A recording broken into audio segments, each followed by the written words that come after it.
শালার কি যে করি, আমার বাপটা আমাকে বিয়াও দিয়ে দেয় না। টেনশনে পড়ে গেলাম, খুব টেনশন রে ভাই। শালা আমার বন্ধুগুলো সবগুলোরই বিয়ে হয়ে গেল, ওদের বাপগুলো একবারও বললো না যে তুই এই বয়সে বিয়ে করিস কেন। আমার বন্ধুর গুলার বাপ বলে বিয়ে করা আবার ভালো, আর আমার বাপ বলে যে বিয়ে করলে তুই হয়ে যাবি একদম কালো। হ্যাঁ হব আমি কালো, তাতে আমার যায় আসে না, আমার বিয়ে লাগবেই। রে ছেলে, কি হলো বাবা? তোকে কিছু বলার ছিল।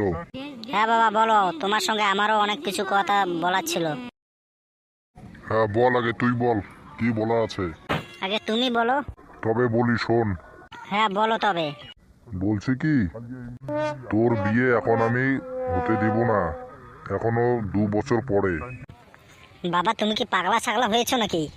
হব বেটা, তুই আমার লগে কথা কস। আমার এই বছরেই আমার বিয়ে লাগবে। তুই আমার বাপ না, আমি তোর বাপ। কেন